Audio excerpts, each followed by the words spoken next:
So a big congrats on The Diplomat. It's action-packed, but also heartfelt, nail-biting with well-drawn characters. But it's also very messy in a very good way. Agreed. All the agreed. things. All the things. All the things.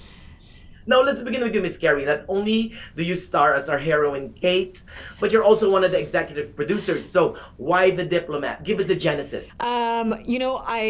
I had, it was the pandemic and we were all we were certainly taking a break because our business involves so many people, so there wasn't a lot going on at that time.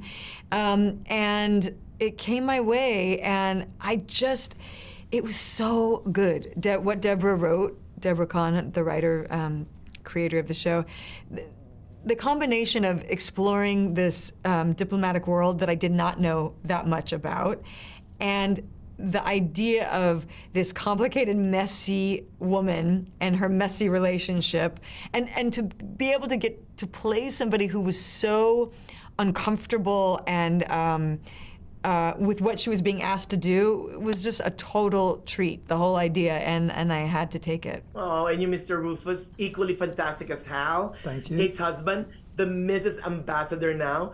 But it's not just a wallflower here, right? I mean, talk to us about the dynamics between your character and Keri's character. Yeah. I mean, it's almost like a screwballish dramedy. Exactly. Exactly. He's not a very good wallflower. I mean, he's not a great wallflower casting. I mean, he, a very, very highly respected ambassador himself, very famous, and, famous for pulling off big, coups, diplomatic coups, but at the same time, taking big calls that can go wrong, So and that's the kind of thing that's got him his reputation. And he's kind of a little bit on the decline, maybe a little bit toxic at the moment because people want to disassociate themselves with him, but also he's still very influential. So he's kind of on the way down, she's on the way up, and he's tagging along to help.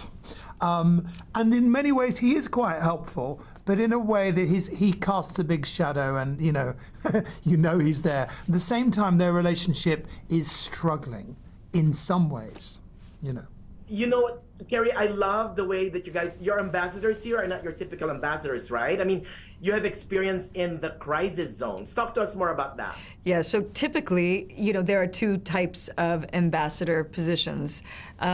One is usually given as a gift to a donor who's given many millions of dollars, usually to a presidential campaign, and they are posted in London or Paris or Rome as to have a lovely couple of years. And the ambassadors that we portray tend to live in crisis zones like the Middle East, Beirut, and they're actually setting up and trying to maintain democracy across the world or set up voting rights, and they know usually multiple languages and they know the customs of the place.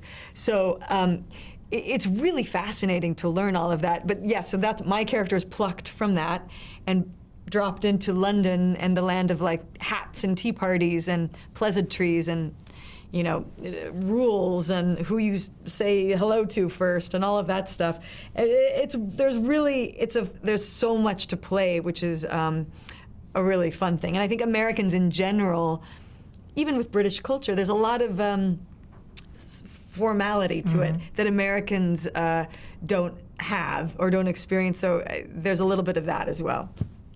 Yeah, and Kate hates all the spotlight. But thank you again for The Diplomat. I mean, before the show, I really thought ambassadors just do photo ops. Yeah. So learn something. Good. I'm so glad. Good luck on everything, you guys, okay? Thank you so much. Take care. Thanks very much.